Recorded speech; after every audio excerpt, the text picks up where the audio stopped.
আম্মু, আমি আখিকে সেখানে নিয়ে গেছি জোর করে, কিন্তু আমি তার সাথে এসব কেন করতে যাব? তুমি কি তোমার ছেলেকে চিনতে পারছো না? আমি কি এসব কখনো করতে পারি? তুমিই বলো। তার উপর থেকে অনেক বিশ্বাস ছিল, আর এখন এটা দেখার পর বিশ্বাস করতে পারছি না। আজকে থেকে আমি মনে করব আমার কোনো ছেলে নেই। তুই এখনই বাসা থেকে বেরিয়ে যাবি, আর কোনো দিন তোর বাবার আর আমাদের পরিচয় দিবি না। যদি দিস তাহলে মরা মুখ দেখবি। আম্মু, আমার কথাটা একটাবার শোনো। আমি এসব করি নাই। তুমি আমার সামনে আখিকে এনে জিজ্ঞাসা করো, তাহলে তো সব কিছু প্রমাণ হয়ে যায়। আন্টি, ও আমাকে জোর করে এসব করেছে। কোনো মেয়ে কি তার ইজ্জত নিয়ে কখনো মিথ্যা কথা বলতে পারে? শাহরিয়ার আমাকে কান্না করে দিলাম, আর বলতে পারলাম না। কি রে, তুই এমন মিথ্যা কথা বলছিস কেন? তুই হাসানের সাথে এসব করেছিস, আর আমাকে কেন বলছিস আমাদের বাসায় থেকে এসব করছিস? লজ্জা করছে না তোর? এখনই বাসা থেকে বের হ। তুই মামাতো বোন দেখে তোকে অনেক সহ্য করেছি। শাহরিয়ার, তোর সাহস কি করে হয় তুই আখিকে বাসা থেকে বের হতে বলিস? তোকে এখন ছেলে বলে পরিচয় দিতে ঘৃণা হচ্ছে আমার। যা, এখনই বাসা থেকে বের হ। তিশা, এই ধর্ষকে বাসা থেকে বের করো, না হলে পুলিশে তুলে দেবে। তোকে আমার নিজের ছোট ভাই বলতে অনেক ঘৃণা হচ্ছে। বাবা তোকে নিয়ে কত আশা করেছিল, অনেক বড় হবি, আর তুই কিনা এসব করলি। আপু, আন্টি, এখন আমাকে কেউ বিয়ে করবে না। আমি এখন কাউকে মুখ দেখাতে পারবো না। শাহরিয়ারকে বলো আমাকে বিয়ে করতে, না হলে আমার আত্মহত্যা করা ছাড়া কোনো উপায়ই থাকবে না। এসব কি বলিস? তোর মতো মেয়েকে আমি বিয়ে করতে পারবো না। তুই কীরকম মেয়ে এটা আর কেউ জানুক না জানুক, আমি খুব ভালো করেই জানি। মা, একটু বুঝতে চেষ্টা করো। ঠিক আছে মা, তুই কোনো চিন্তা করিস না, আমি বিয়ের ব্যবস্থা করছি। তোর আঙ্কেল বাসায় আসো, তারপর আমি ফোন করে বলে দিচ্ছি। আর তিশা, এই ধর্ষক যেন আমার সামনে না আসে। এই বলে মা চলে গেল। আমি মায়ের চলে যাওয়ার দিকে তাকিয়ে রইলাম। নিজের মা আমাকে বিশ্বাস করতে পারলো না। আমি শুধু রাগে আঁখিকে ওই বাসায় নিয়ে গিয়েছি শুধুমাত্র একটা বিষয় দেখার জন্য। আমাদের ওই বাসায় কেউ থাকে না, খালি বাসা। আর সেখানে আমি সকালে গিয়ে দেখতে পাই একটা শার্ট ছেলেদের। আমি শার্টটা দেখে বুঝে গেলাম এটা হাসানের শার্ট। আর আমি এই জন্য আঁখিকে রাগে ওই বাসায় নিয়ে গিয়েছি, আর এই জন্য আমি একজন ধর্ষক হয়ে গেলাম। তারপর আমি রুমে এসে দরজা বন্ধ করে দিই আর কান্না করতে লাগলাম। আর একটু পর বাসায় চিল্লানোর আওয়াজ পেলাম। আমি দরজা খুলতেই আখির ভাই রাফি আমাকে মারতে লাগলো। আমি রাফিকে বলতে লাগলাম, রাফি ভাই, তুমি আমাকে কেন শুধু শুধু মারছো? আমি তো কিছু করি নাই। মা, তুমি কিছু বলছো না রাফি ভাইকে? বলছো না কেন কিছু? আমাকে শুধু শুধু মারছে। আপু, তুই অন্তত কিছু বল। রাফি ভাই, এই ধর্ষককে আরো মারো, ওর বেঁচে থাকার কোনো অধিকার নেই। আমার এখনো বিশ্বাস করতে কষ্ট হচ্ছে শাওরিয়ার এটা করতে পারলো। রাফি ভাই আমাকে মারতে মারতে আধমরা করে ফেললো, আর আমার নাক মুখ দিয়ে রক্ত বেরোতে লাগলো। তখনই বাবা আসলো। বাবা এসে কোনো কিছু বলল না। ওদিকে মা বাবাকে বলছে, কেউ কিছু জানার আগে আখির সাথে এই বিয়েটা দিতে হবে, না হলে মান সম্মান থাকবে না। পুলিশে দিতে চেয়েছিল ভাই, শুধুমাত্র ভাগিনা দেখে এখনো টিকে আছে। তুমি কাজে ডেকে আনো এক্ষুনি। তখনই বাবা কাজে আনতে বাইরে চলে গেল। আমি আখিকে কিছুটা রেডি করে দিলাম, আর শাওরিয়ারের দিকে তাকিয়ে দেখি এখনো ফ্লোরে শুয়ে আছে, নাক দিয়ে রক্ত পড়ছে, ঠোঁট ফেটে গেছে। বেশ কিছুক্ষণ পর বাবা কাজী সাহেব নিয়ে চলে আসলো। এদিকে আমি অনেক কষ্ট করে রুমে আসলাম। রুমে ওয়াশরুমে গিয়ে ফ্রেশ হলাম। ঠিকমতো হাঁটতে পারছি না। তখনই কাজী সাহেব আমাকে ডাকতে লাগলো। জানি আর কেউ আমাকে ডাকবে না। আমি কষ্ট করে হেঁটে সবাই বসলাম, আর সব কিছু শেষে আমাদের বিয়েটা হয়ে গেল। তারপর কাজী সাহেব চলে গেল। আমি রুমে আসলাম। এখন রক্ত জমাট বেঁধে গেছে, প্রচণ্ড ব্যথা করছি। আমি বারান্দায় এসে চেয়ারে বসে আছি। তখনই তিশা আপু আমার রুমে আসছে। তখনই এসে দেখে আমি বসে আছি।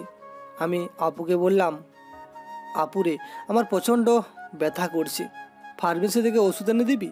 অনেক ব্যথা করছে রে, প্লিজ এনে দে না। আমি গিয়ে ঠাস করে একটা থাপ্পড় মারলাম আর আগে কণ্ঠে বলতে লাগলাম, তোর মতো ছেলের গলায় ফাঁসি দিয়ে মরা উচিত ছিল। কেন বেঁচে আছিস তুই? লজ্জা করছে না আপু ডাকতে? আপু, আমি এখনও বলছি, তোরা সবাই আমাকে ভুল বুঝছিস। একদিন ঠিকই সত্যি কথাটা জানতে পারবি, কিন্তু সেদিন অনেক দেরি হয়ে যাবে রে।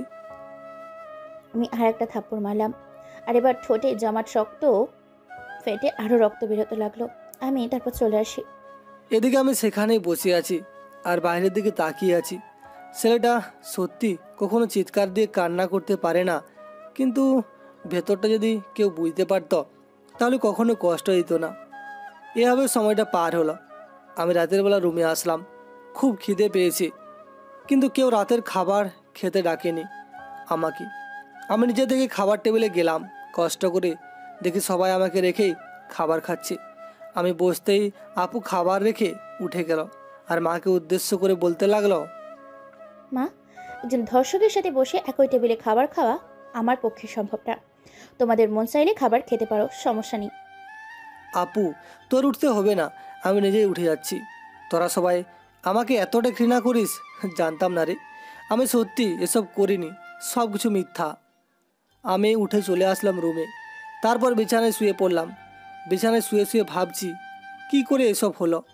এসব ভাবতে ভাবতে কখন যে চোখটা লেগে গেল বুঝতেই পারলাম না।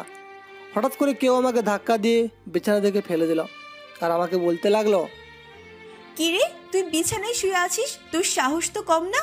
যা নিচে গিয়ে ঘুমা। তুই আমার সাথে থাকতে পারবি না। তোকে শায়েস্তা করার জন্যই আমি এসেছি। দেখো কি, আমার শরীরে অনেক ব্যথা করছে, প্লিজ তোমার কাছে আমি মাপ চাই, আমাকে বিছানায় শুতে দাও। আমি সুস্থ হলে পরে তুমি যা বলবে আমি তাই করব। প্লিজ আমাকে একটু একা থাকতে দাও। সবার কাছে খারাপ বানিয়েছো, তাতেও কোনো দুঃখ নেই। তুমি তুমি তোমার মতোই থাকো, আমাকে আমার মতো থাকতে দাও। আমি তো তোমার কোনো ক্ষতি করিনি, তাহলে আমার সাথে কেন এমনটা করলে? আসলে আমি হাসানকে বড্ড ভালোবাসি। আমি আর হাসান অনেক কিছুই করব, কিন্তু সেটা সম্ভব হচ্ছে না। তোকে আমার খুব প্রয়োজন। আর ফুপার অনেক সম্পত্তি, সব সম্পত্তি পাবো আমি। সব কিছু মিলিয়ে তুই হচ্ছিস আমার সোনার হরিণ। আমি যা বলবো তুই তাই করবি, না হলে এমন কিছু করব যেটা তুই কখনোই ভাবতে পারবি না। তুমি তোমার নিজের সুখের জন্য একটা ছেলের লাইফ এভাবে নষ্ট করে দিলে আঁখি। তুমি একদিন ঠিকই সব কিছু বুঝতে পারবে, কিন্তু তখন অনেকটা দেরি হয়ে যাবে। তখন কিছু করার থাকবে না।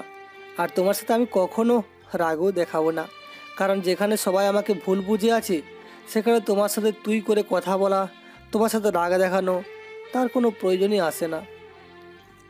এই তো লক্ষ্মী ছেলে, এখন চুপচাপ গিয়ে নিচে শুয়ে পড়। যদি এর কোনো উল্টাপাল্টা হয় তাহলে তোকে কি করব সেটা আমি নিজেও জানি না। তোকে মেরে ফেলতেও আমার কোনো কিছু হবে না। আমাকে যে তুমি মিথ্যা অপবাদ দিয়েছো, এটা মৃত্যুর চেয়ে কম কিসের, বরং এটা মৃত্যুর চেয়ে অনেক বেদনাদায়ক। নিজের পরিবার আমাকে বিশ্বাস করতে পারলো না।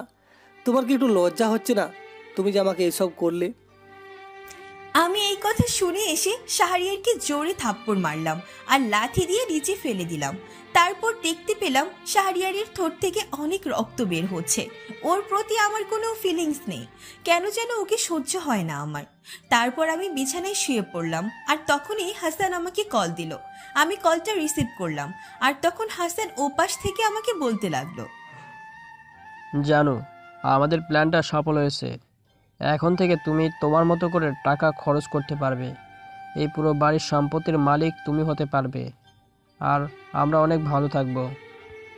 হ্যাঁ, তোমার প্ল্যানটা সত্যি অসাধারণ ছিল। আর শাহরিয়ার সেই ছোটবেলায় বলদ ছিল, এখন সেই বলদই আছে। আচ্ছা বাদ দাও, আমাদের কথা বলো। আচ্ছা, তুমি কি আমাকে কালকে 20,000 টাকা দিতে পারবে? আমার খুব প্রয়োজন। আর এখন তো তোমার টাকা দিতে কোনো সমস্যা নেই। ওই শাহরিয়ারকে ধরে শুধু টাকা আনবে আর তুমি ইচ্ছে মতো খরচ করবে। হ্যাঁ, সমস্যা নেই, আমি কালকে টাকাটা দিয়ে দিব। তুমি কোনো চিন্তাই করো না। আর কালকে আমাকে অনেকক্ষণ সময় দিতে হবে। তোমাকে নিয়ে অনেক জায়গায় ঘুরবো আমি, ঠিক আছে? আচ্ছা ঠিক আছে, ঘুরবো, কিন্তু কালকে আমাকে অনেক আদর করতে হবে। কালকে ওই বাসায় আবার যাবে, ওই দিনের মতো বড্ড কাছে পেতে ইচ্ছা করছে। শাহরিয়ার থেকে ফেলেছিল, তাই কিছুই করতেও পারলাম না। আর হাসান যদি কেউ দেখে নেয়, বাড়ির কেউ আমার না বড্ড ভয় করে। যদি কেউ জানতে পারে তাহলে আমার কি অবস্থা হবে তুমি একবার ভেবে দেখেছো? আরে সমস্যা নেই, আমি আছি না তোমার পাশে। আচ্ছা এখন ঘুমিয়ে পড়ো, ঠিক আছে? কালকে সকালে কথা হবে আমাদের। আমিও ঘুমিয়ে পড়বো। এই বলে আমি কল কেটে দিলাম। তারপর আমি দিশের সাথে রোমান্স করতে লাগলাম। দিশের সাথে আমার 2 বছরের সম্পর্ক। আমি আর দিশা হোটেলে এসেছি রাত কাটানোর জন্য। প্রতিদিন মেয়েদেরকে নিয়ে খেলা, এটা আমার ভালোই লাগে। আখির সাথে আমার রিলেশন 1 বছরের। আজকে কিছু করতে গিয়েও কিছু করতে পারিনি ওই শাহরিয়ারের জন্য। বেচারা শুধু মিথ্যা অপবাদ পেল। আমি দিশার পেটে চুমু দিচ্ছি, দিশা কেঁপে উঠছে। আর এইভাবে হারিয়ে গেলাম দুজনে এক রঙের নীলায়। হাসান আমাকে বড্ড ভালোবাসে। আমার জন্য পৃথিবীর সব কিছু করতে পারে সে। এমন একটা মানুষ জীবনে পেয়েছি, এটাই অনেক। হাসান আমাকে যা বলে তাই সঠিক। এখন হয়তো আমার পাগলটা ঘুমিয়ে গিয়েছে, ওর বড্ড ঘুম। তখনই আমি নিচে তাকিয়ে দেখি শাহরিয়ার জড়সড় হয়ে ফ্লোরে শুয়ে আছে।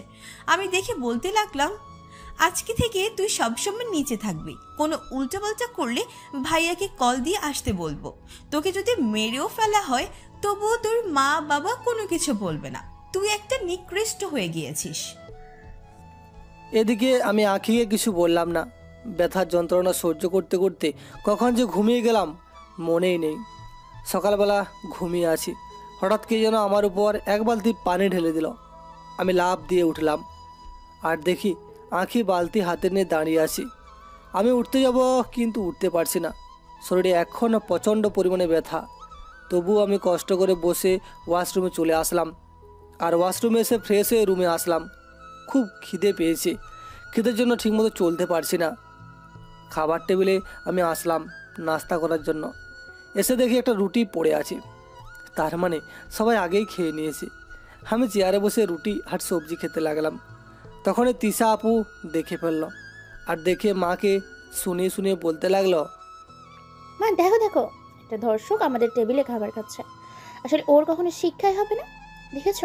একটু লজ্জা নেই। আল্লাহ জানে আমরা কি কখনো সে পারবো কিনা। আপু তুই এটা বলতে পারলি? তোর মুখ দিয়ে কথাটা কি করে বের হলো রে? তুই নিজের ভাইকে এসব বলছিস? তোর কি বুকে একটুও বাঁধলো না? আমি কি এতটাই খারাপ হয়ে গেলাম তোদের কাছে? তোকে যদি ক্ষমা না করতাম তাহলে এতক্ষণে পুলিশে দিয়ে দিতাম।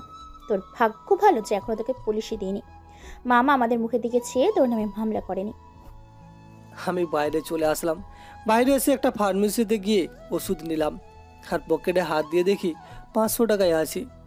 আমি 150 টাকা বিল দিয়ে রাস্তায় ফুটপাত দিয়ে হারমোনে হাঁটছি। তখনই দেখতে পেলাম হাসান একটা মেয়েকে বাইকে করে নিয়ে পার্কের দিকে যাচ্ছে। আমাকে দেখে হাসান মুচকি হেসে দিল।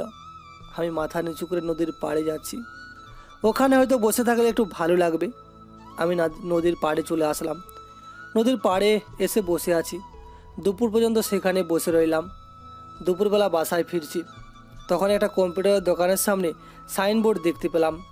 সাইনবোর্ডে বড় বড় করে লেখা, এখানে সেনাবাহিনীতে আবেদন করা হয়। এটা দেখে আমি কম্পিউটারের দোকানে গেলাম আর গিয়ে জিজ্ঞেস করলাম আবেদনের শেষ তারিখ কবে। দোকানদার বলল আরও 3 দিন বাকি আছে। তারপর আমি চলে আসলাম বাসায়। বাসায় এসে সার্টিফিকেটগুলো খুঁজতে লাগলাম। তখন দেখি তিশা মা আঁখি মিলে কাগজ পোড়াচ্ছে। কাগজগুলো দেখেই বুঝতে বাকি রইল না এগুলোই আমার সার্টিফিকেট। আমি গিয়ে আগুন নেভাতে লাগলাম আর মাকে বলতে লাগলাম, মা তুমি আমার এতটা বড় ক্ষতি কীভাবে করলে? আমার সার্টিফিকেটগুলো কেন পুড়িয়ে দিলে? আমি জীবনে কিছু করতে পারবো না মা, তুমি আমার এত বড় ক্ষতিটা কেন করলে? মা একদম ঠিক কাজটাই করেছে। তোর মতো ধর্ষকের এসব সার্টিফিকেটে দিয়ে চলে না। এসব তোকে দিয়ে মানায় না। তুই রাস্তায় রাস্তায় কুত্তার মতো মরবি। তিশা সবগুলো আবার পুড়িয়ে দে, এসব সার্টিফিকেট দিয়ে কিছু হবে না। আমি রুমে গেলাম, আমাকে কেউ ডাকতে আসবি না, এই বলে আমি রুমে চলে আসলাম। রুমে এসে শুয়ে পড়লাম। আমার ভাবতেও কষ্ট হচ্ছে, আমার ছেলে এটা করতে পারলো। কত স্বপ্ন ছিল ছেলেটাকে নিয়ে, যে কিনা একটা নিকৃষ্ট কাজ করলো। আপু তুই এই কাজটা একদম ঠিক করিসনি। তুই আমার জীবনটা শেষ করে দিয়েছিস। তোরা আমাকে কত অপমান করিস সেটা কোনো কিছু আমি মনে করি না, কিন্তু আমার সার্টিফিকেটগুলো কেন পুড়িয়ে দিয়েছিস? এই সার্টিফিকেটগুলোর কি দোষ করেছিল? তিশা আপু কোনো কথা না বলে চলে গেল। আমিও রুমে চলে আসলাম। রুমে এসে দেখি আঁখির ফোনে কথা বলছে, হয়তো হাসানের সাথে ফোনে কথা বলছে। আমি আর কিছু বললাম না। আমি চুপচাপ ওয়াশরুমে চলে গেলাম আর গোসল করে বের হলাম। তারপর খাবার টেবিলে গিয়ে দেখি রান্না করেছে। আমি খাবার খেতে লাগলাম। খাবারটা প্রায় শেষ। তখনই কোথা থেকে আপু আসলো, আর আপু এসে খাবারটা ফেলে দিল আর আমাকে রাগী কণ্ঠে বলতে লাগলো, তোর কি কোনো লজ্জা সরম নেই? তুই এই বাড়ির খাবার খাচ্ছিস কেন? নিজে কাজ করে খা। আমি একটা ধর্ষকের জন্য খাবার রান্না করিনি। আমি কথা শুনে বাইরে চলে আসলাম। বাইরে এসে কলেজের দিকে যাচ্ছি। তারপর কলেজে এসে স্যারের সাথে দেখা করলাম আর স্যারকে বললাম যে সার্টিফিকেটগুলো হারিয়ে গিয়েছে, এখন এগুলো কীভাবে তুলতে পারি। তখন স্যার আমাকে বলতে লাগলো, তুলতে পারবো, কিন্তু 2000 টাকা লাগবে, কম্পিউটারে খরচ আছে, সাইন করাতে হবে নতুন করে। আমি রাজি হয়ে গেলাম।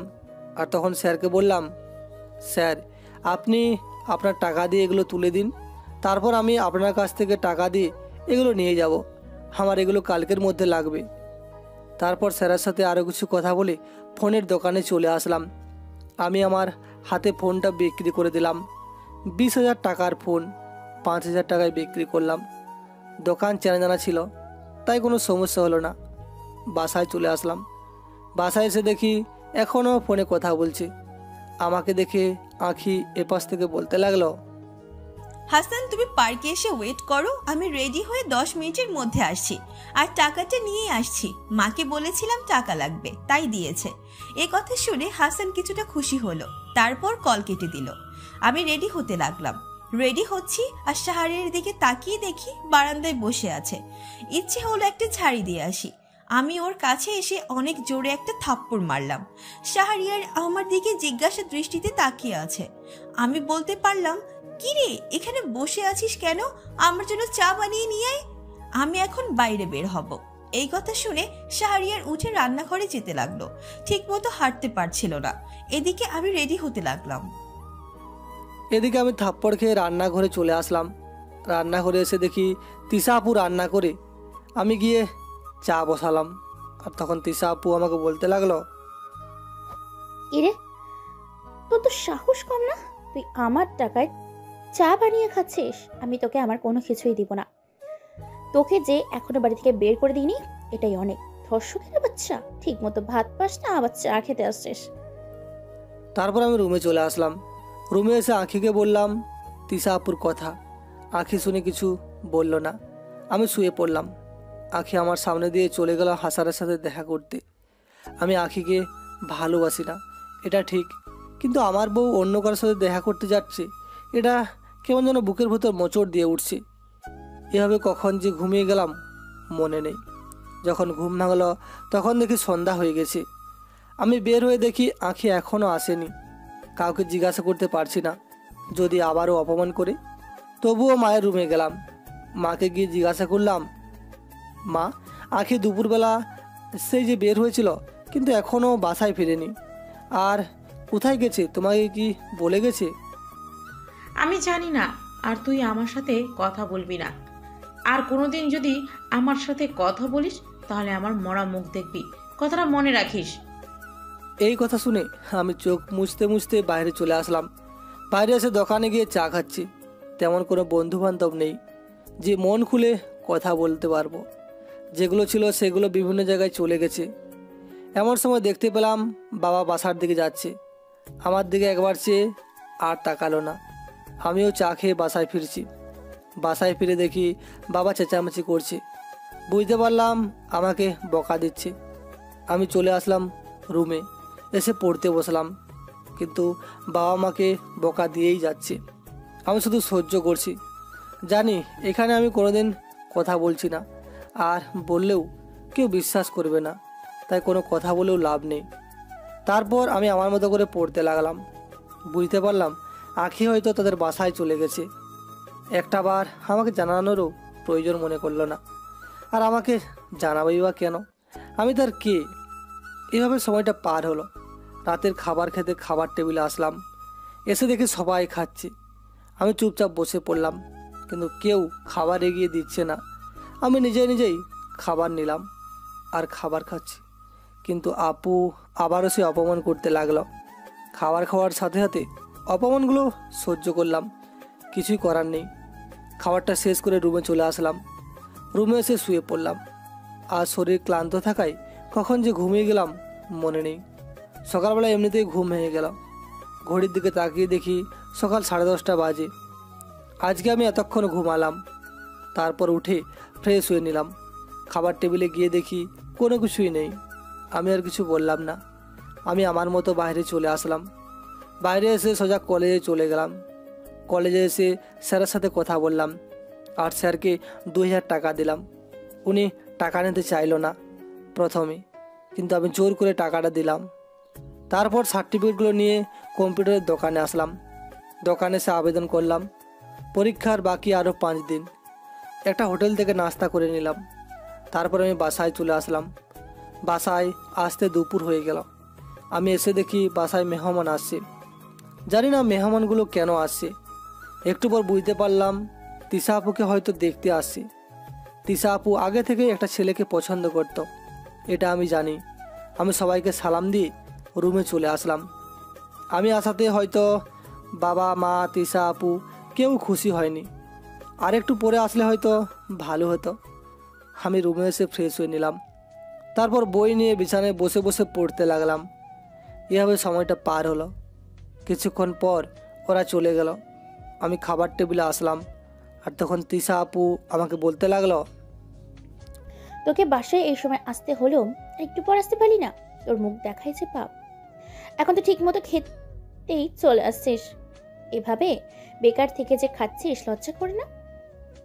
আসলে তোর কোনো কথাই গায়ে লাগে না। গায়ে লাগলে এতক্ষণে কিছু একটা হয়ে যেত। আপু তুই আমাকে কী সব বলছিস? আমি কি তোর ভাই না? আমি কি তোর বিয়েতে থাকতে পারি না?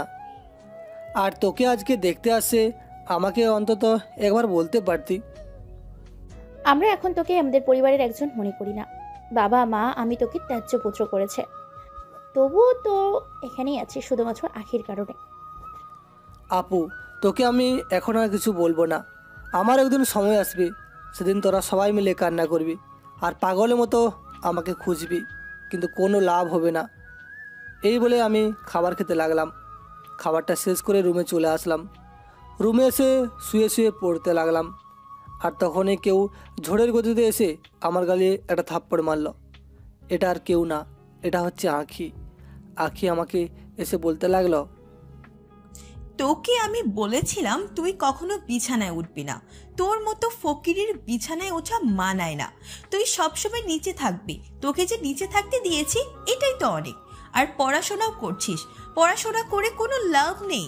তোর সার্টিফিকেটগুলো পুড়িয়ে দিয়েছি আমি। তোর জীবন আমি নষ্ট করে দেব। আত্মহত্যা ছাড়া কোনো পথ থাকবে না তোর। আসলে আমার ভুল হয়ে গেছে। আর কখনো আমি এই বিছানায় উঠবো না। আর এটা মনে রাখিস যে এটা আমার বিছানা ছিল। তোকে সম্মান দিয়ে কথা বলেছি দেখে তোর অনেক বার বেড়ে গেছে। তুই আমাকে হুকুম করিস তাই না? এই বলে আমি আঁখিকে একটা থাপ্পড় মারলাম। আমার অনেক রাগ উঠে গেল। আর কত সহ্য করব আমি? তখনই আঁখি চিৎকার দিয়ে কান্না করতে লাগলো আর নিজের মাথা নিজেই আলমারিতে লাগিয়ে রক্ত বের করলো। আর তখনই বাবা মা তিশা সবাই রুমে আসলো। রুমে এসে আঁখির কপালে কাটা দেখে মা গিয়ে আঁখিকে জড়ি ধরল। আর আঁখিও মাকে জড়ি ধরে কান্না করতে লাগলো। আর তখন আঁখি কান্না করতে করতে মাকে বলল, মা আমাকে বাঁচাও। তোমরা না থাকলে আমাকে আজ মেরেই ফেলতো। ও আমাকে বলেছে যে আমি যেন তোমাদের কাছ থেকে সম্পত্তিটা লিখে নেই ওর নামে। আর যদি আমি এটা না করি তাহলে নাকি আমাকে মেরে ফেলবে। তুই চিন্তা করিস না মা, আমি তোর পাশে আছি। তোর কিছু হতে দিব না। আমি আজকে থেকে তোর ওর সাথে থাকার কোনো দরকার নেই। তুই এখন থেকে তিশার সঙ্গে থাকবি। তিশা, আজকে থেকে তুই আঁখিকে তোর সাথে রাখবি। মা তুমি বিশ্বাস করো মা, আমি আঁখিকে এমন কিছু বলিনি। আঁখি তোমাকে সব কিছু মিথ্যা বলছে। আপু তুই বিশ্বাস কর, আমি আঁখিকে এসব বলিনি। আমার বাবার সম্পত্তির উপর কোনো লোভ নেই। তখন বাবা মা আর কিছু না বলে চলে গেল। আঁখিকে নিয়ে আমি আরও খারাপ হয়ে গেলাম বাবা মায়ের কাছে। ধ্যাত, শুধু শুধু যে কেন আখির উপর রাগ দেখাতে গেলাম, এখন নিজের উপর নিজেরই রাগ হচ্ছে। তারপর আমি আবারও পড়তে লাগলাম। যদিও পড়তে ইচ্ছে করছে না, কিন্তু সামনে পরীক্ষা, তাই পড়তে হবে। তারপর এভাবেই সময়টা পার হলো। প্রতিদিন সবাই কোনো না কোনোভাবে আমাকে অপমান করত। আখি আমাকে আরও বেশি বাবা মার কাছে খারাপ বানাতে লাগলো। শুধু শুধু এসে নিজে থেকে ঝগড়া করতো, তারপর বাবা মাকে ডাক দিয়ে নিয়ে এসে আমাকে খারাপ বানাতো। আর এভাবেই কেটে গেল 5টা দিন। আজকে পরীক্ষা দিয়ে আসলাম। পরীক্ষাটা মোটামুটি ভালোই হলো, সব কিছু ভালোভাবেই করলাম। জানি না চাকরিটা হবে কি না, কালকে চাকরি হলে জানানো হবে। আমি একটা বাটন ফোন কিনলাম, কারণ ফোনে মেসেজ আসবে। টাকাও প্রায় শেষ। বাটন ফোন কিনে দেখি পকেটে আর মাত্র 1200 টাকা রয়েছে। বিকেলবেলায় বাসায় ফিরে দেখি বাসাটা সুন্দর করে সাজানো হচ্ছে। বুঝতে পারলাম না কেন সাজানো হচ্ছে। আমি ভিতরে গেলাম। ভিতরে গিয়ে দেখি অনেক মেহমান আসা শুরু করে দিয়েছে। তখন বুঝতে পারলাম আপুর বিয়ে ঠিক হয়ে গেছে। হঠাৎ আপুর সাথে আমার দেখা। আপু তার রুমের দিকে যাচ্ছিল, আর আমাকে দেখে আপু বলতে লাগলো, তুই আমার বিয়েতে কারোর সাথেই কথা বলবি না, আমার সামনে আসবি না, আমি তোর মুখ দেখতেও চাই না। আজকে আমার গায়ে হলুদ, আমি চাই না তুই সবার সামনে আয়, তোর মুখ আমি দেখতে চাই না কখনো। আপুর কথাটা শুনে যেন মনে হচ্ছে কেউ আমার বুকের ভিতর তীর মেরেছে। তারপর আমি ওখানে চলে আসলাম। রুমে চলে এসে দরজা বন্ধ করে দিলাম, আর দরজা বন্ধ করে দেওয়ালের সাথে হেলান দিয়ে চোখ বন্ধ করে কান্না করতে লাগলাম। এটাই কি আমার সাথে হওয়ার ছিল? আমার সাথে কি অন্যায় করেছিলাম যে আমার সঙ্গে এমনটা হলো? আমি বসে বসে কান্না করতে লাগলাম। আর এভাবেই সময়টা পার হলাম। রাত 12টার দিকে কেউ যেন দরজা ধাক্কাতে লাগলো। আমি চোখ মুছে দরজা খুলে দিলাম, আর দেখলাম আঁখি দাঁড়িয়ে আছে। হঠাৎ আঁখি আমাকে জড়িয়ে ধরলো। আমি অবাক হলাম। তারপর মুখের কাছাকাছি গিয়ে দেখি আঁখি ড্রিঙ্কস করেছে। আমি কাউকে কিছু না বলে রুমে এনে শুইয়ে দিলাম। আর তখনই আঁখি আমাকে গলা জড়িয়ে ধরে বলতে লাগলো, এই পাগল, আমাকে শুয়ে দিয়ে কোথায় যাচ্ছ? তুমি একটু আদর করো না, আমাকে খুব আদর পেতে ইচ্ছে করছে। প্লিজ করো না, প্লিজ। গায়ে হলুদের দিনে বাসায় বিয়ার আনলো কে? হয়তো মেহমানের মধ্যে কারো কাজ হবে। আর সবগুলো তো মেয়েরাই আসছে, ওরা হয়তো মজা করে খেয়েছে। আঁখি, এসব কি বলছো? তুমি এখন চুপচাপ ঘুমাও, আমি অন্য রুমে যাচ্ছি। আরে কই যাও? তুমি আমাকে আদর দাও না প্লিজ, না হলে আমি কিন্তু অনেক কান্না করব। আর ওরা ছাদে বসে কি সব খাচ্ছিল, আমাকে দেখে দেয় আর খেতে বলে, আমিও খাই। খেয়ে না অনেক ভালো লাগছে, মনে হচ্ছে আমি আকাশে উড়ছি। এই বলে আঁখি আমার ঠোঁট জোড়া দখল করে নিল। আমি নিজেকে ছাড়ানোর চেষ্টা করছি, কিন্তু আমি বারবার ব্যর্থ হচ্ছি। আঁখি আমাকে তার নিজের সমস্ত শক্তি দিয়ে আপন করে নিতে চাচ্ছে। একটা সময় আমি নিজেকে কন্ট্রোল করতে পারলাম না। আমিও আঁখির ডাকে সাড়া দিতে লাগলাম। আর এইভাবে আঁখিকে নিয়ে হারিয়ে গেলাম এক নতুন গল্পে, যেই গল্পটা পবিত্র। সকালবেলা কারো কান্নার শব্দে ঘুমটা ভেঙে গেল। আমি চোখ মেলে দেখি আমি আঁখির বুকের উপর শুয়ে আছি। কারো শরীরে কোনো কাপড় নেই। আমাকে জেগে দেখে আঁখি আমাকে বলতে লাগলো, তুই আমার এত বড় সর্বনাশ করতে পারলি? তোর কি ক্ষতি করেছিলাম আমি? শেষ পর্যন্ত তুই নিজের অধিকারটা নিয়ে নিলি। একটাবার আমার মতামত দেওয়ার প্রয়োজন মনে করলি না? তোকে আমি কোনোদিনও ক্ষমা করব না। দেখো আঁখি, এখানে আমার কোনো দোষ ছিল না, দোষটা তোমার ছিল। তুমি এ রাতে ওই মেয়েগুলোর সাথে বিয়ার খেয়েছিলে, তারপর তুমি অন্যরকম হয়ে যাও। আর আমার উপর আমি আর বললাম না, থেমে গেলাম। আর তখন আঁখি আমাকে বলতে লাগলো, এটা ঠিক যে ওই মেয়েগুলোর সাথে আমি বিয়ার খেয়েছিলাম, কিন্তু তাই বলে আমি মাতাল হয়ে যাব আর তুই আমাকে এতটা খারাপ ভেবেছিস?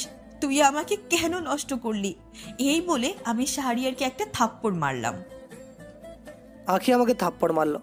আমি চাদরটা পেঁচিয়ে ওর উপর থেকে নেমে গেলাম, আর ও নিজেকে সামলিয়ে কান্না করতে লাগলো। আমার অনেক রাগ হতে লাগলো। সে নিজে থেকে আমাকে এসব করলো, আর এখন আমাকে থাপ্পড় মারলো। তখন আমি রাগি কণ্ঠে বলতে লাগলাম, তুমি আমাকে অনেক খারাপ বানিয়েছিলে আমার পরিবারের কাছে। এখন আমি খারাপ আছি। আমাকে তুমি বলেছিলে আমি নাকি তোমাকে বিয়ের আগে ধর্ষণ করেছি, আর এখন আমাদের বিয়ে হয়েছে, বিয়ের পর শারীরিক সম্পর্ক এটা হালাল, আর এটা যদি সত্যি হয় তাহলে আমি যেটা করেছি এটা আমার অধিকার, এটা আমাদের হালাল সম্পর্ক হয়েছে। আর ভুলটা ছিল তোমার। আমি তোমাকে এখনও সম্মান দিয়ে কথা বলছি বলে ভেবো না যে আমার কোনো রাগ নেই। আমিও তোমার উপর রাগ দেখাতে পারতাম, কিন্তু দেখাইনি। কেন জানো? কারণ হাজার হোক তুমি আমার স্ত্রী। এই বলে আমি ওয়াশরুমে চলে আসলাম। ওয়াশরুমে এসে গোসল করে বের হলাম, তারপর রেডি হয়ে নিলাম। আজকে আপুকে তুলে নিতে আসবে, আর তখনই মনে হলো আপুর সেই অপমান করে কথা বলাটা কারো সামনে না যেতে। এদিকে আখিরে দেখতে পেলাম ওয়াশরুমে গিয়ে গোসল করে নিলাম। তারপর রেডি হয়ে নিজের মতো করে মন খারাপ করে নিজে চলে গেলাম। নিজেকে সবার সাথে বেশ ভালোভাবেই কথা বলতে লাগলাম।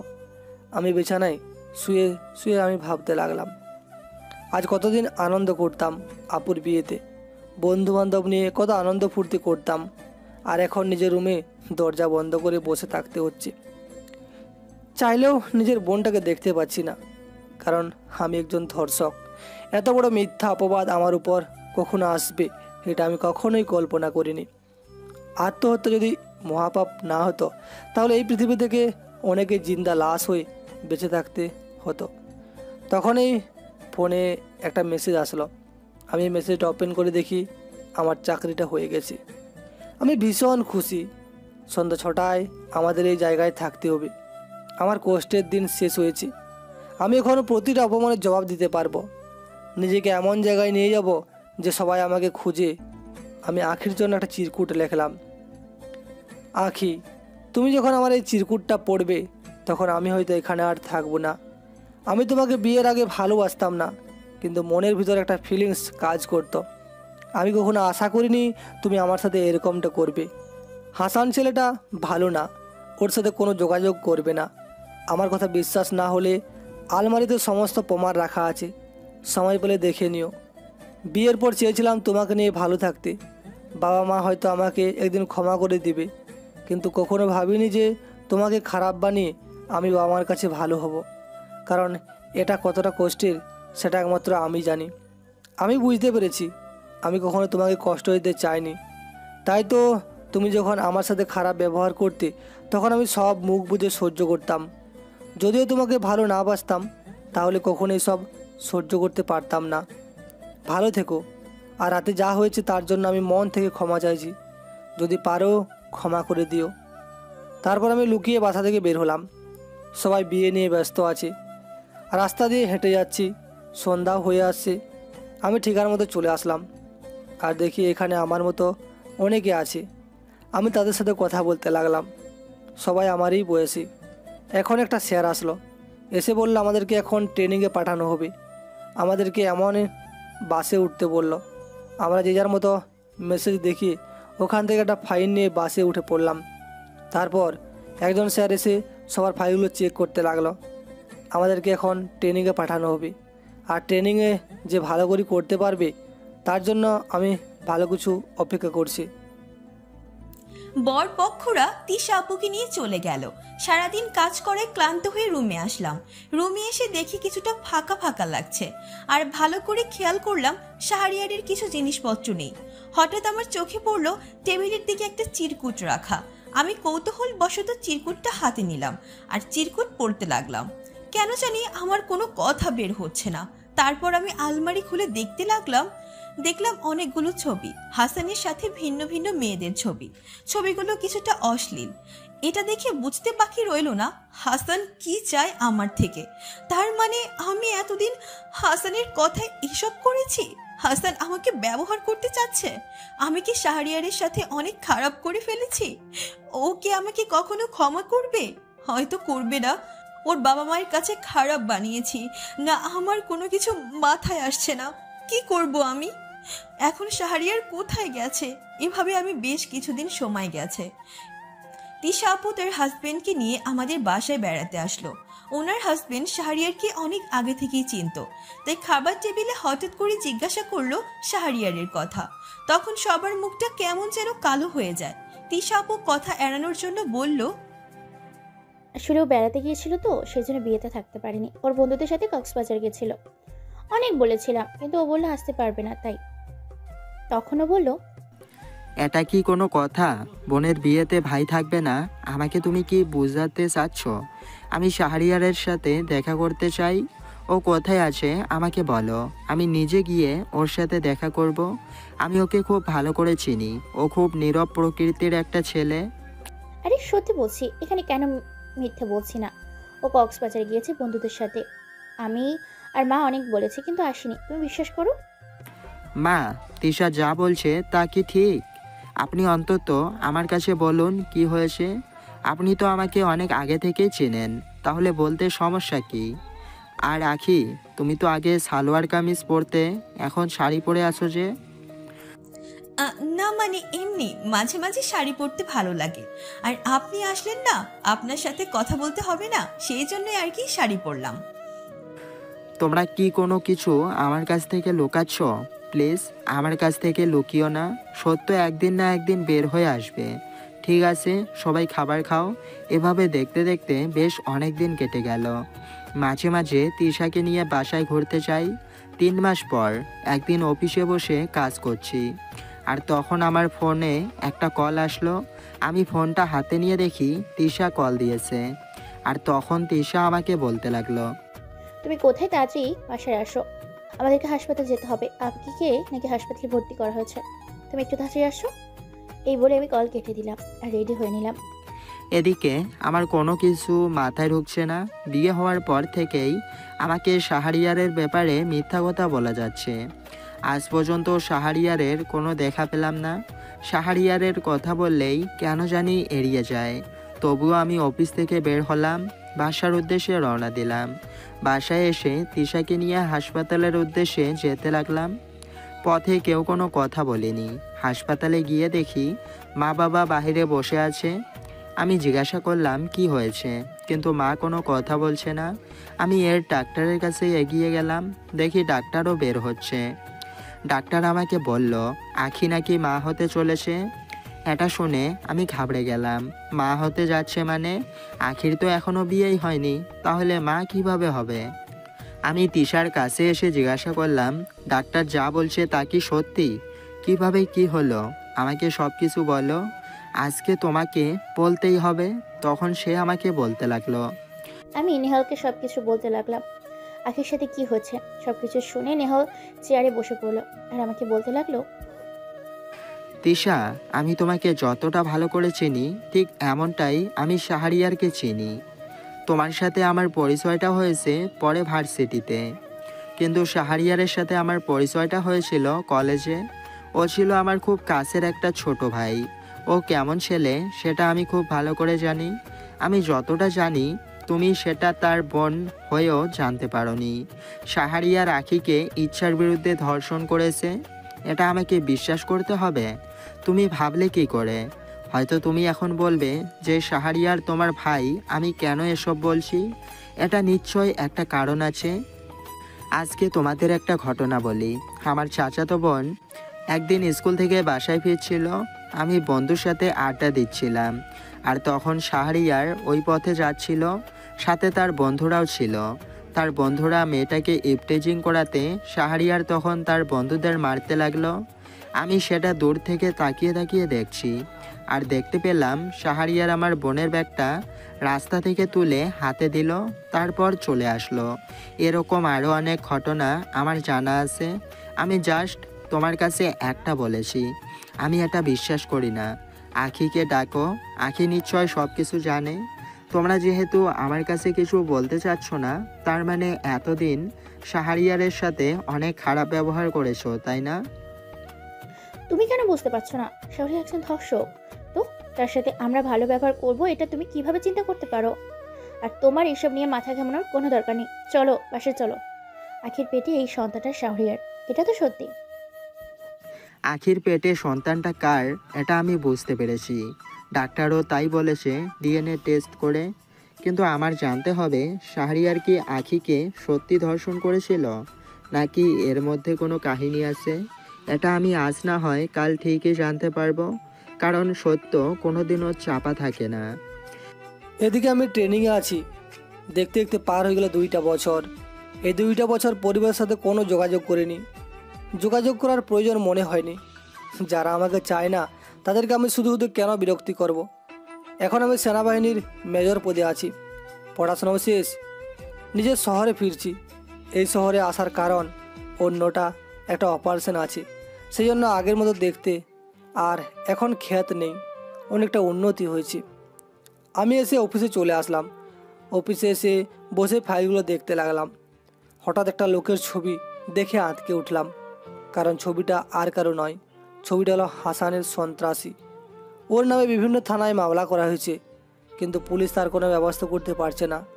তাই বাধ্য হয়ে সেনাবাহিনীকে দায়িত্ব দেওয়া হয়েছে, আর সেই দায়িত্বটাই আমার উপরে এসে পড়েছে। আমি গাড়ি দিয়ে হাসানের ঠিকানা যাচ্ছি, শরীরে সেনাবাহিনীর পোশাক। আর তখন হঠাৎ করে রাস্তায় একপাশে দেখতে লাগলাম আখির মতো কাউকে, একটা বাচ্চা সাথে, মাও আছে। দেখে অনেক ভালো লাগলো। আমি গাড়িটা সাইড করতে বললাম আর তাদের রাস্তা পার হওয়ার দিকে তাকিয়ে রইলাম। ওরা আমার সামনে দিয়ে রাস্তার উপর পার হচ্ছে, কিন্তু কথা বলতে গিয়েও কথা বলতে পারছি না, কেন জানি মনের মধ্যে একটা ভয় কাজ করছে। আখির কোলে আমি পিচ্চি বাচ্চাটার দিকে তাকিয়ে দেখি বাচ্চাটা দেখতে অনেক কিউট, ইচ্ছে করছে এখনই কোলে নেওয়ার জন্য। আমি চোখের পানি আর ধরে রাখতে পারলাম না। তারপর ড্রাইভারকে বললাম যেতে। আমি হাসানের গোডাউনের সামনে এসে নামলাম আর ভিতরে গেলাম, আর সবাইকে বললাম চারপাশে ঘিরে নিতে।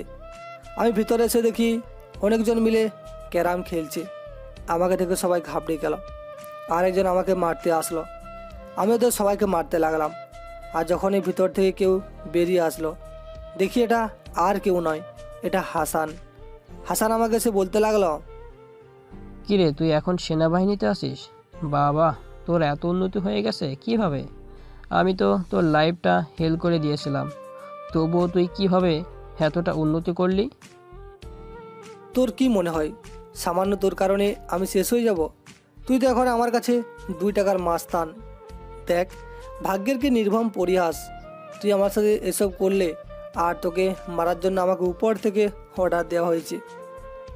তুই আমার কিছুই করতে পারবি না, তুই জানিস না আমি কি করতে পারি। একটা ফোন দিলে পুরো শহর পোলাপান চলে আসবে। তোদের মতো সেনাবাহিনী আমার কিছুই করতে পারবে না। তোর কি মনের মধ্যে একটুও ভয় কাজ করছে না? তুই একজন সেনাবাহিনী অফিসারের সামনে এসে কথাগুলো বলছিস, আর এটা খুব ভালো করে জানিস আমরা কাউকে ছেড়ে কথা বলি না। আর কি বললি, পুরো শহরের পোলাপান চলে আসবে? নিয়ে আয়, ফোন দে, আমি এখানে একাই আছি। সরকার আমাকে ট্রেনিং দিয়ে সব কিছু দিয়ে তৈরি করেছে, শুধুমাত্র তোদের মতো খারাপ লোকদের দুনিয়া থেকে বিদায় করার জন্য, যেন তোদের কারণে সাধারণ মানুষের কোনো ক্ষতি না হয়। দেখ, আমাদের মাঝে যা হয়েছে তা সব কিছু বলে যা। তোর কত টাকা চাই আমাকে বল, আমি তোকে অনেক টাকা দিব। যা তুই কখনোই চাকরি করে কামাতে পারবি না, সারা জীবন বসে বসে খেতে পারবি। আমার কোনো ক্ষতি করিস না। তোর জন্য আমি আমার পরিবার ছেড়েছি, তোর জন্য আমি আমার বাবা মার কাছে খারাপ হয়েছি, তোর জন্য আখি আমার সাথে এসব করেছে। তোকে কি করে ক্ষমা করি বল? তোকে যদি আমি এখন ক্রস ফায়ার করে মেরে ফেলি, তবুও আমার কোনো জবাবদিহি করতে হবে না, আর আমি সেটাই করব। আমি তোকে এখন মেরে ফেলবো। তোর জন্য আমি অনেক কষ্ট সহ্য করে ফেলেছি, তোকে আমি এখানে মারবো, কিন্তু সেটা আর করতে হলো না। আমাকে দায়িত্ব দেওয়া হলো, আর এখন আমি আইনের মাধ্যমেই তোকে মারবো। এই বলে আমি হাসানকে মারতে লাগলাম, আর হাসানও আমাকে মারতে আসলো, কিন্তু আমার সাথে পারলো না। তারপর আমি গুলি করে দিলাম। একের পর এক হাসানোর বুকে গুলি করে যাচ্ছি। হাসান কাটা মুরগির মতো ছটফট করতে করতে মারা গেল। তারপর আমি শ্যামকে ডাক দিয়ে বললাম লাশটা ক্যাম্পে পাঠিয়ে দিতে আর সবাইকে অ্যারেস্ট করে নিতে। এই বলে আমি গাড়িতে চলে আসলাম, আর তখনই দেখতে পেলাম নেহাল ভাই এদিকে যাচ্ছে। গাড়ির দরজা খোলা, তাই দেখাই যাচ্ছে। বিকেলবেলা অফিস শেষ করে বাসায় ফিরছিলাম। আজকে গাড়িটা নষ্ট হয়ে গেছে, তাই বাধ্য হয়ে রিক্সা করে ফিরছিলাম। হঠাৎ সেনাবাহিনীর গাড়ি সামনে দেখতে পেলাম, শাহরিয়ারের মতো কেউ। দেখে আমি এই রিক্সা মামাকে থামাতে বললাম। তারপর ভালো করে দেখি, হ্যাঁ, এটাই শাহরিয়ার। আমি রিক্সা থেকে নেমে দৌড়ে শাহরিয়ারের কাছে গেলাম আর গিয়ে শক্ত করে জড়িয়ে ধরলাম। কোথায় ছিলি ভাই? আমি তোকে কত জায়গায় খুঁজেছি, কিন্তু কোথাও খুঁজে পাইনি। কেমন আছিস? এই তো ভাইয়া, ভালোই আছি। তা অফিস থেকে ফিরলেন নাকি? আপু কেমন আছে? বাসার সবাই ভালো আছে তো? তুই এখন আমার সাথে যাবি, আমার সাথে কোনো কথা বলবি না। তোর যত কাজ থাকুক আগে আমার সাথে যাবি। তোকে দেখার জন্য সবাই উদ্বিগ্ন হয়ে আছে।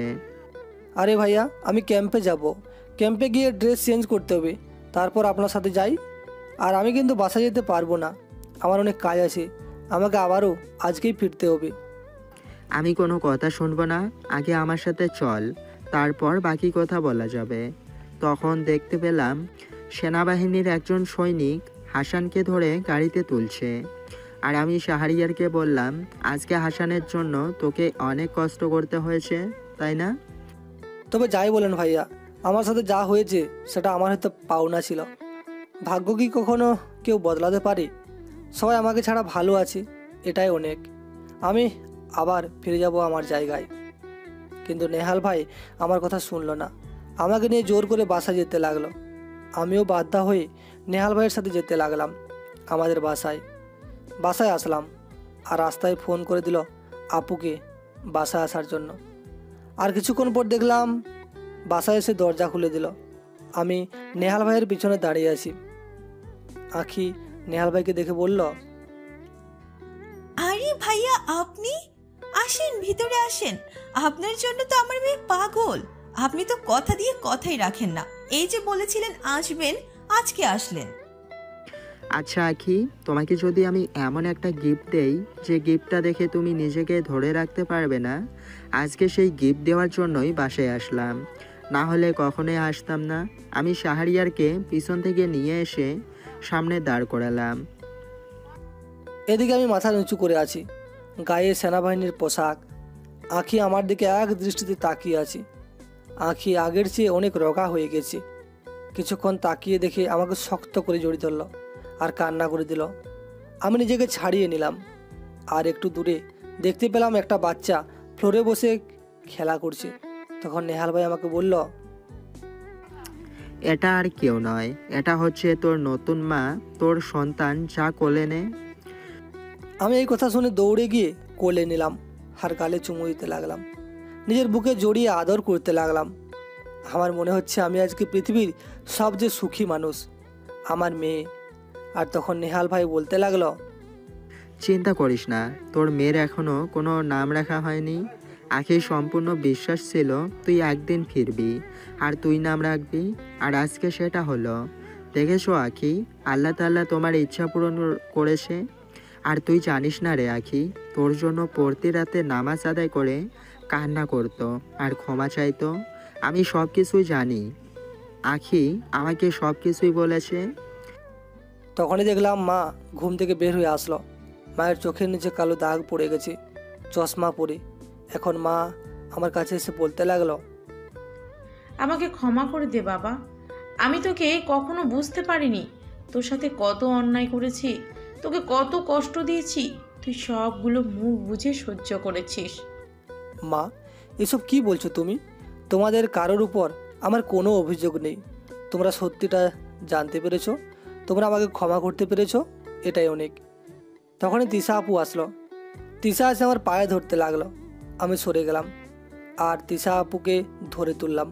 তখন তিশা আপু বলতে লাগলো, আমাকে ক্ষমা করে দে ভাই, আমি তোকে বুঝতে পারিনি, তোকে যে অনেক কষ্ট দিয়েছি, সব সময় তোকে অপমান করতাম, যে তুই কখনো কথাই বলতি না, কোনো প্রতিবাদও করতি না। আমরা ভুলছিলাম রে ভাই। আরে পুরনো স্মৃতি মনে করে কি লাভ বলতো? আমি তোদেরকে কখনোই ভুল বুঝি নাই। তোদের জায়গায় আমি থাকলে হয়তো সেটাই করতাম। আর কোনো অভিযোগ নেই, আমার মেয়ে আছে, তাকে নিয়ে আমি থাকতে চাই। নেহাল ভাই তুমি ভেতরে এসে বসো। আর আমার মেয়ের নাম হচ্ছে হিয়া রহমান। আমি হিয়াকে কোলে করে নিয়ে রুমে চলে আসলাম। রুমে এসে দেখি আমার রুমটা সে আগের মতোই গোছানো। এখানে হয়তো আখির হিয়াকে নিয়ে থাকতো, তাই রুমটা বেশ গোছানো। আমি হিয়ার সাথে দুষ্টুমি করতে লাগলাম। তারপর হিয়াকে বিছানায় বসিয়ে আমি ফ্রেশ হতে চলে আসলাম। ফ্রেশ হয়ে হিয়াকে নিয়ে বারান্দায় এসে বসে আছি।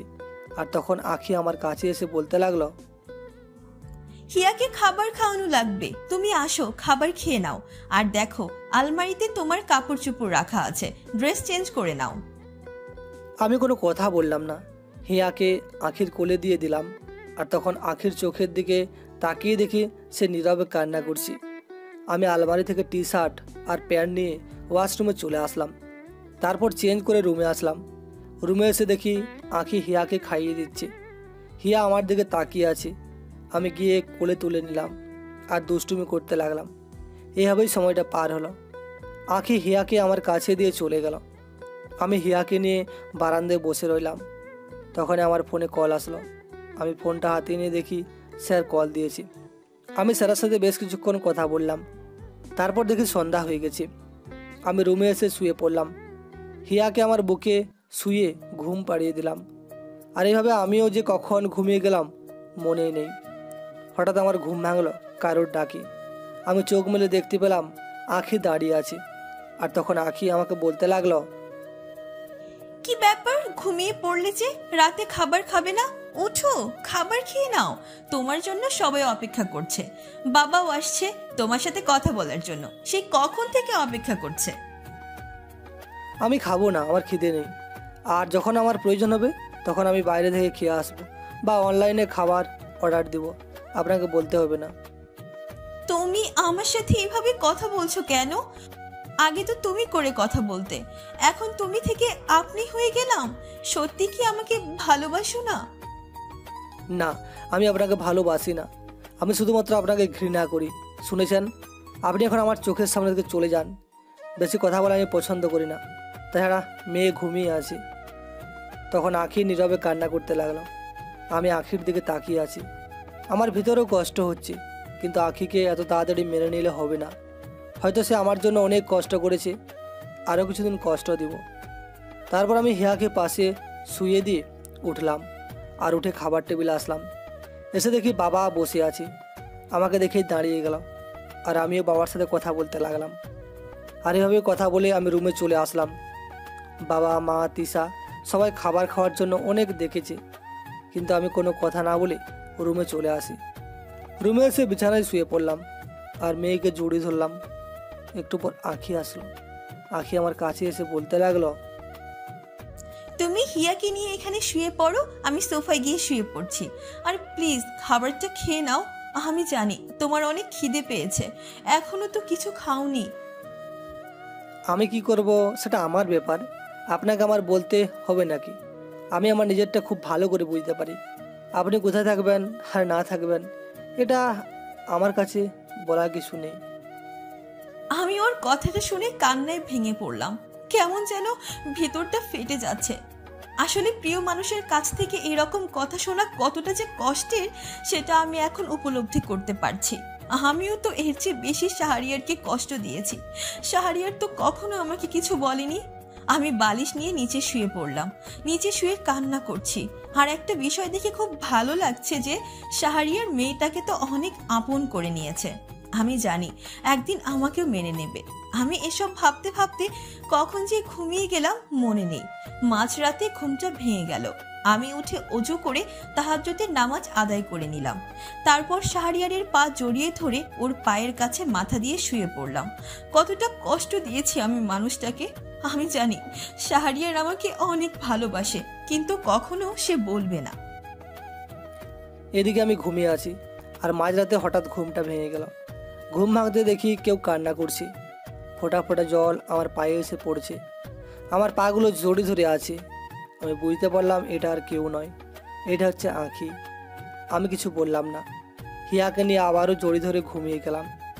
হিয়া আমার এখনও বুকের মাঝে আছে। সকালবেলা যখন ঘুম ভাঙলো তখন দেখি হিয়া আমার চুল ধরে টানাটানি করছে। একবার নাকে খোঁচা দিচ্ছে আর একবার মুখের ভিতর আঙুল দিচ্ছে। আমি হিয়ার কাণ্ড দেখে হেসে দিলাম আর জড়িয়ে ধরলাম। জড়ি ধরে হিয়ার কপালে একটা আলতো করে চুমো দিলাম। তখনই দেখে আঁখি চা করে নিয়ে রুমে প্রবেশ করছে। তখন আমাকে সে বলতে লাগলো, তুমি হিয়াকে আমার কাছে দিয়ে ফ্রেশ হয়ে চা খেয়ে নাও, আমি হিয়াকে খাইয়ে দিচ্ছি।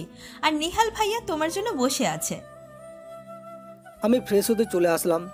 ফ্রেশ হয়ে বের হলাম আর নেহাল ভাইকে দেখতে পেলাম সোফায় বসে আছে। আমি নেহাল ভাইয়ের পাশে বসলাম আর তখন নেহাল ভাই আমাকে বলতে লাগলো, শাহরিয়ার, তোমার সাথে আমার কিছু কথা আছে, চলো ছাদে যাই। ছাদে গিয়ে দুজনে মিলে গল্প করি। আজকে আর আমি অফিসে যাচ্ছি না। তারপর দুজনে মিলে ছাদে চলে আসলাম। আর শাহরিয়ারকে বলতে লাগলাম, শাহরিয়ার, আমি জানি তুমি এখনও আকিকে ভালোবাসো। তোমার সাথে যেটা হয়েছে সেটা ভাগ্যের নির্মম পরিহাস, ভেবে বাদ দাও। তুমি চলে যাওয়ার পর আমি বেশ কয়েক মাস পর আমি জানতে পারি সত্যিটা। তখন থেকে আখির পরিবর্তন লক্ষ্য করি।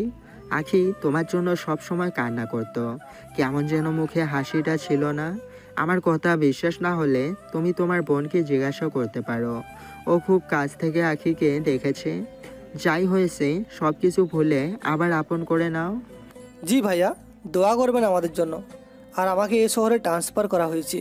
আমি ট্রান্সফারটা কেন নিয়েছি জানেন? শুধুমাত্র আমার মেয়েটার জন্য।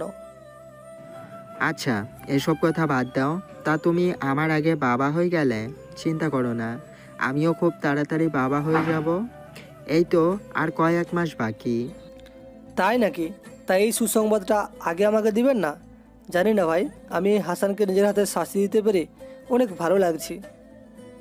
শাহরিয়ার, তুমি বিশ্বাস করবে না, তিশাও তোমার জন্য কান্না করত আর সব সময় বলতো আমি আমার ভাইয়ের সাথে অনেক অন্যায় করে ফেলেছি, ওর কাছে মাপ চাইতে হবে। আমি তিশাকে অনেক বকা দেই, এজন্য আমাদের মাঝে অনেক ঝামেলা হয়। পরে অবশ্য ঠিক হয়ে যায়।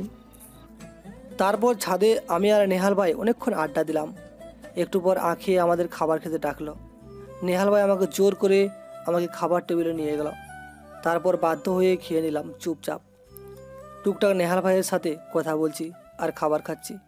খাবার খাওয়া শেষ করে রুমে চলে আসলাম। আর এভাবে পার হয়ে গেল বেশ কয়েকটি দিন। আমি এই কয়েকদিনে আঁখিকে সবসময় অপমান করতাম। আঁখি সব কিছু মুখ বুঝে সহ্য করত।